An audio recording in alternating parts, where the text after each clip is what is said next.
Hey everyone, welcome to Relatively Refined. My name is Paula. In today's video, we've got a lot on tap. I'm going to take you with me throughout my day, starting out at the gym, the library, we're going to head to an antique store, back into the kitchen, and then finally we'll wrap up with some very fun friend mail and some of my seasonal reading recommendations. If that sounds like something you're interested in, stick around and let's get started.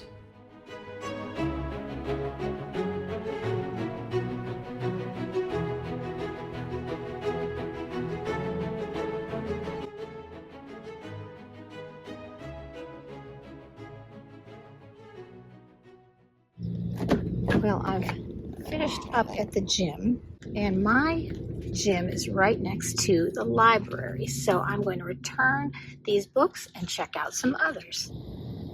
So handy having this library right next to the Y where I work out. I can just pop in after a workout and pick up my next read.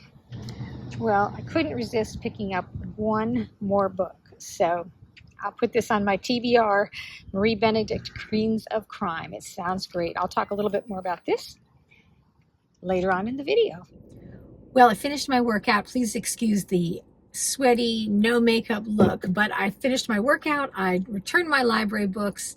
I got another library book, and now I'm going to head to the store to pick up a few things because I am going to do a little baking today. It's kind of a cloudy gray day, and it's actually fairly cool here, so it's kind of inspiring me to make a little late summer treat. So let's head to the store and then we'll head on home and get started.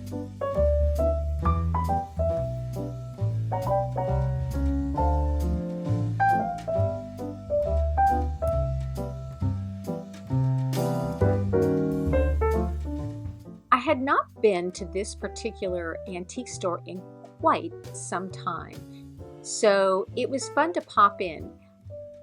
When you wait a long period of time in between visits, there's a lot of new stuff to look at, and so I really had a good time just kind of poking around. I didn't spend a whole lot of time there, but I did take a quick look up and down the aisles, and I took some footage of some of the lovely things I saw, including these beautiful Fenton, I think they're vases. They're absolutely stunning.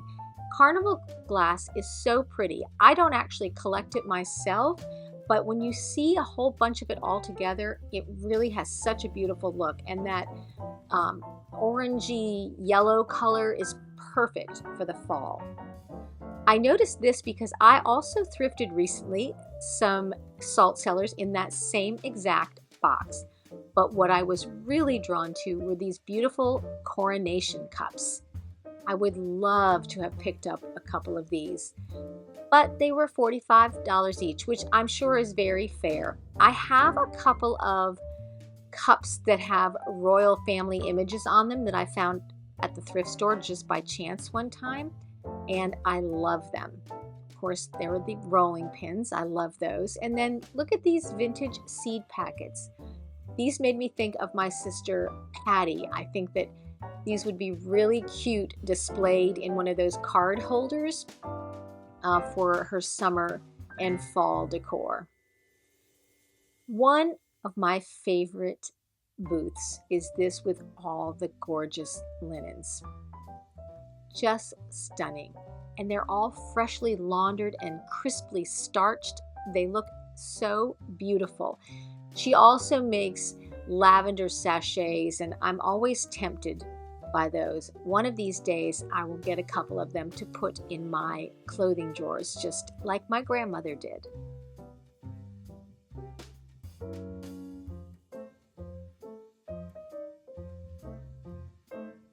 Here are those beautiful little sachets. I love the smell of lavender. It is one of my favorite scents. And this woman has the most adorable little cards, and they have a ribbon rose on each of them. I think it would be so fun to learn how to make those little ribbon roses. That looks like a lot of work, but it's beautifully displayed and lovely in every way. Really gorgeously curated. I love these monogrammed towels, and that is my initial.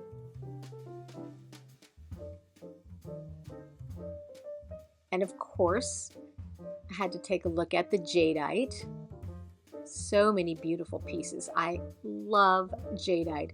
And then there was this beautiful pink, it's not jadeite because it's not green, but the same kind of glass as the jadeite in that beautiful blush pink color. I had never seen that, and I thought it was absolutely stunning.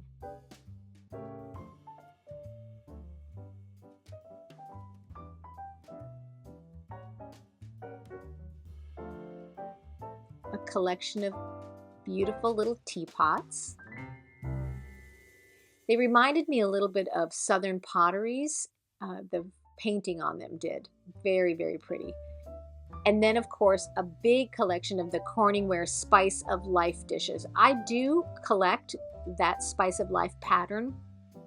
I have several dishes, and I always use them at Thanksgiving.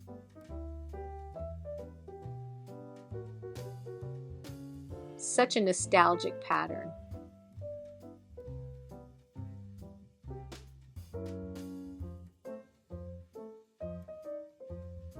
I loved this little apple bowl. I believe it is by the brand Watt or Watts. This particular one was $28. I have two bowls that I found at Goodwill, and don't come for me when I tell you I paid 59 cents each for them. It was a total fluke. I don't think the person pricing had any idea what they were, but I was the lucky recipient of those two bowls. And then here are some more of that Appleware, and just an adorable little back to school display with the lunchbox and in the plaid, and I don't remember if there was a thermos there or not, but just really adorable. That cute red desk, and then there's a Norman Rockwell-esque picture of the teacher and the students. Really, really cute and perfect for this time of year as we get ready to head back to school, or if you're like me, you've been back in school for a couple of weeks now, but I typically think of late August, early September as back to school. And that was just a fun little trip to the antique store. I really enjoyed myself, but now it's time to head home and head back into the kitchen. Okay, Neve, what are we making today? Caramel apple cheesecake dip. Caramel apple cheesecake dip. And it is a no-bake, very simple recipe that she got off of what, TikTok? Mm-hmm. Okay, so it starts out with the Philadelphia cheesecake filling. It's no bake. Now this thing, how many places did we have to go to find this, Neve? 3 places. We had to go to Target, 2 Publix, and finally I found it at Walmart. Now normally our Publix does have it. You need some, I got salted caramel like sauce, the Heath Bar toffee bits, you get those right by the chocolate chips, and then to make it healthy, we're going to dip Granny Smith apples in it. Okay, Neve, you're going to show us how it's done. First things first, right? So I'm going to fill this little dish up here with the cheesecake base. So I have a little, almost a very shallow, like a mini casserole dish. And then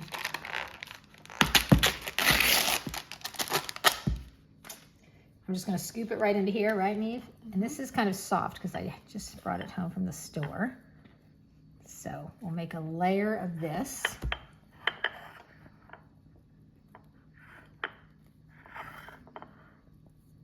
This stuff is delicious. You can dip like graham crackers in it. It's so good. All right, now I'm going to just make a layer of this, right? Just kind of all over. And do I just smooth it around? Mm-hmm. All right, we'll do this as best we can. Do you think we need a little more? I think maybe just a little more. Okay.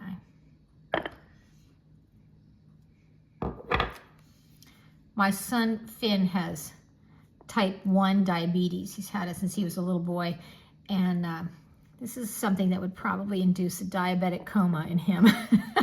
He ate this. This is nothing but sugar. So if you're watching your sugar, go heavy on the apples and light on the dip. Okay. All right.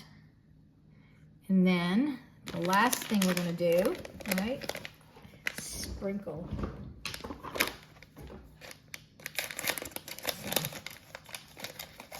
I'm sure all the kids will love it, no doubt.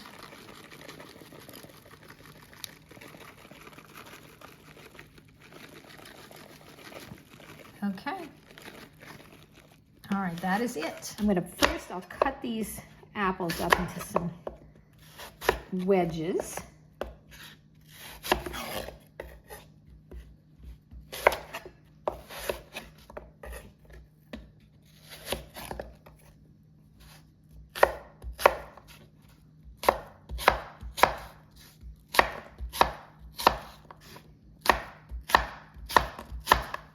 Okay.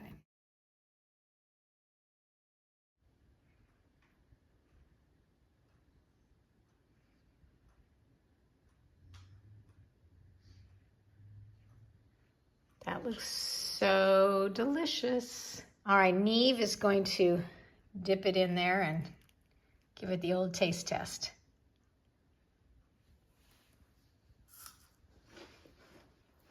All right, delicious. Really good. Okay.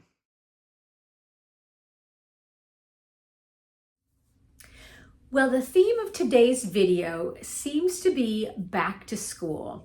We had a lot of apple decor and desks, chalkboards, etc. that I shared with you in the little shop along at the antique store. We came home and we made a caramel apple dip, which in my mind, apples and back to school go hand in hand. And as it is August, we are indeed back to school.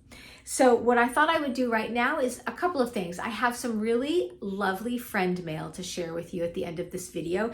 And I'm also going to share with you those books that I have on my bedside table, my back to school reading choices, if you will. And the books that I have on my bedside table are all, in my mind, somehow related to the idea of back to school. So the first two I'm going to share with you are two Miss Reed books. Now, Miss Reed is the pen name of the real life Dora Saint, I believe her name was. And she was actually a teacher in a small English village. She wrote many books, and there are two different series. There is the Thrush Green series and the Fairacre series. So The Village School is the first book in the Fairacre series, and this is actually a kind of a fictionalized account of her time teaching in a very small rural village school. And it's just delightful. I mean, some of the hardships they had to endure, they didn't have running water or indoor plumbing. It's just mind-boggling. She had over 40 students in the school divided into two rooms. There was the infant room, and then she had the older kids who went up through probably about 5th grade, but it's just a delightful read. That's the Village School. And then the school at Thrush Green is part of the Thrush Green series, and this is also about a fictionalized account of a little rural school, but it takes place much later. This was written, I think, in the 1980s, possibly. I'll have to double check that, but it is also just charming, and I'll read you the little back. It says, "So it is no surprise that the imminent retirement of school teachers Dorothy Watson and Agnes Fogarty provokes rumor and speculation. Will Winnie Bailey's eccentric nephew move into the schoolhouse? And what of Dorothy's last brainwave, which looks suspiciously like a white metro? Who is the strange young man lurking outside the fuchsia bush? And what does the future hold for Miss Fogarty's stray cats?" I mean, these are just feel-good books. I've talked about them before. They're definitely comfort books, and they're just wonderful and charming and so heartwarming. And about teachers in school, which is right up my alley. Next, the next couple of books that are on my book stand or my bedside table have to do with books. They are books about books. The first is the classic 84 Charing Cross Road. This is by Helene Hanff. This is an epistolary novel.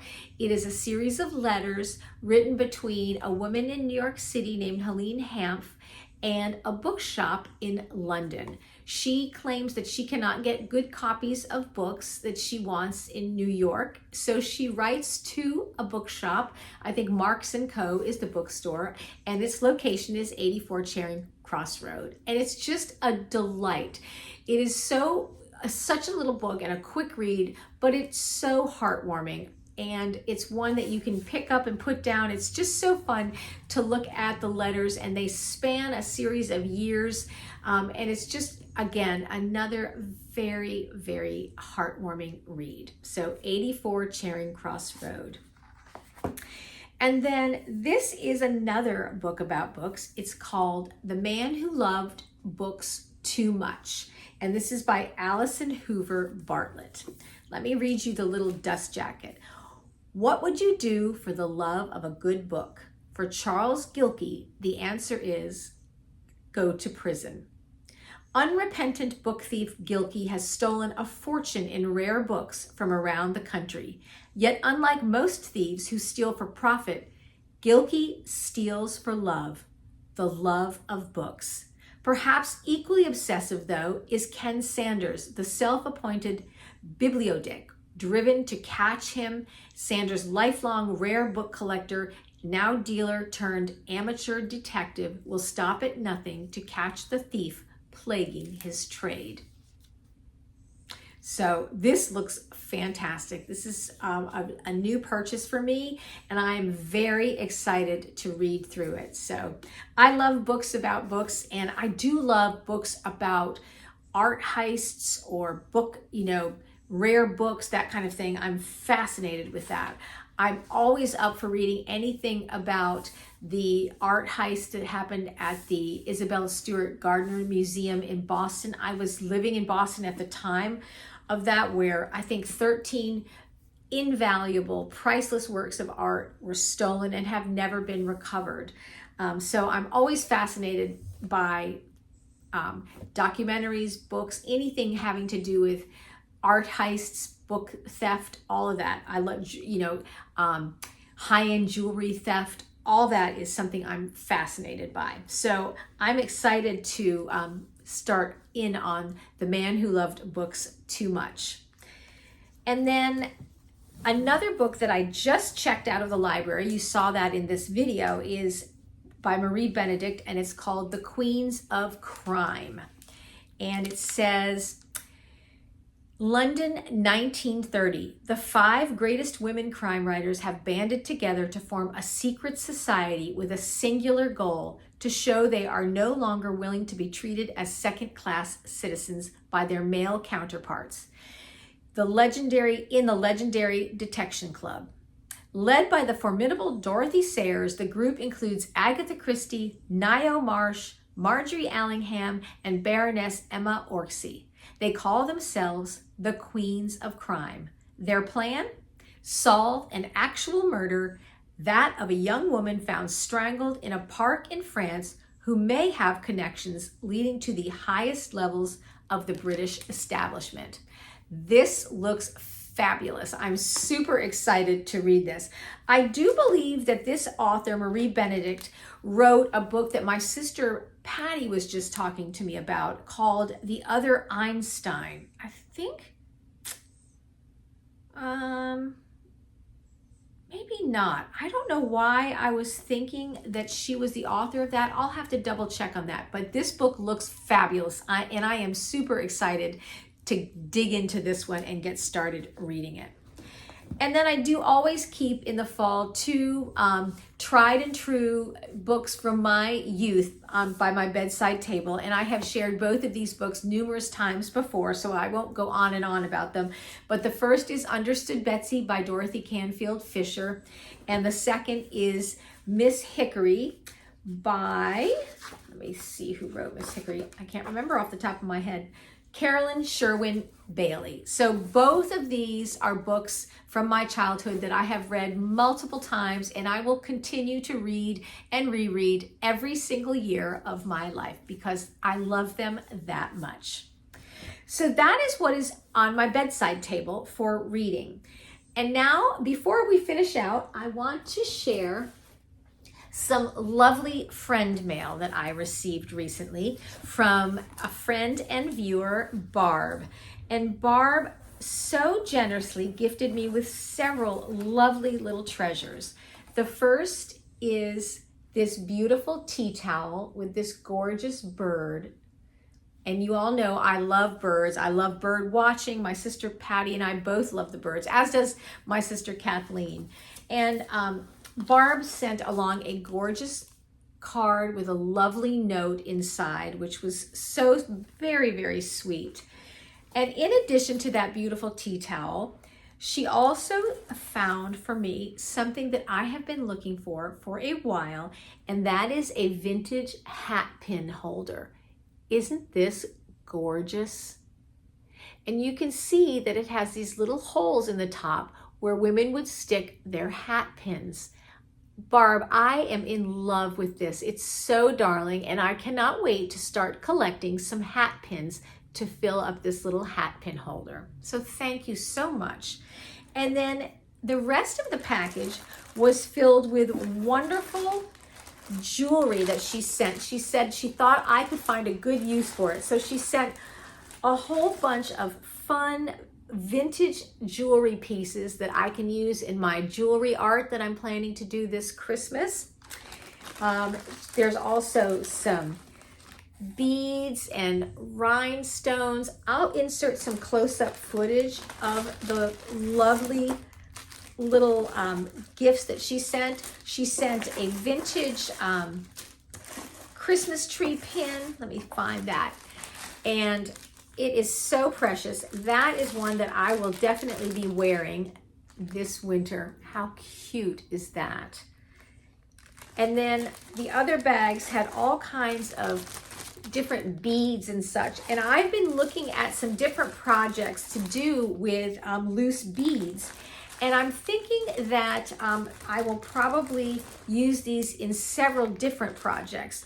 I'm going to try my hand at making some beautiful velvet and beaded bookmarks and some other items. And if I can find any pictures of some of the inspiration pictures that I've been looking at in time for this video to go out, I will include them. Otherwise, be on the lookout in an upcoming video for some projects that will feature this jewelry and these beads. So Barb, thank you so much. That was incredibly sweet and very generous of you. I so appreciate it. Also, the other thing I did want to conclude with at the end of this video is that several people have emailed and asked how they can support the channel. Well, the first thing you do that is so incredibly supportive is watch our videos and leave us comments. That means the world to us. If you hit the thumbs up button, YouTube loves a comment, an emoji, a thumbs up. That helps YouTube to see that the content we're making is something that people want to watch. And that's always very gratifying for us because it would be very frustrating to make content and have no one watch it, as you can imagine. So that's the first way you can support us. That's just fabulous. There is also a super thanks button that you can click on each video. Beneath each video, I'll put in a little screen recording here of how to find it. It's hidden behind these 3 dots on the screen. If you can click it, there's a little heart with a $sign on it. And if you wanted to make a donation to us, you know, anywhere from I think $1 to whatever, you can do that by clicking that super thanks button. And that is always very, very appreciated. Several people have done that and we truly appreciate the support. That just allows us to have the freedom to upgrade our equipment, to go out and about and do more things and bring you more content. We work hard to try to bring you 2 videos a week, so we appreciate all of your support. All right, well, that's going to do it for today's video. If you enjoyed this, please give this video a thumbs up. Leave me a comment. What are some of your favorite September or back to school type of books or reads? What do you enjoy having on your bedside table this time of year? And if you've made it this far in the video and you don't want to leave a comment, but you want to let me know you're here, drop an apple emoji or a schoolhouse, a school emoji, but drop an apple emoji in the comments and let me know that you were here. It really does help us out. I'll leave a few more videos linked at the end of this one so that you can watch these before our next upload. In the meantime, take good care of yourselves and I'll see you in the next video. Bye-bye.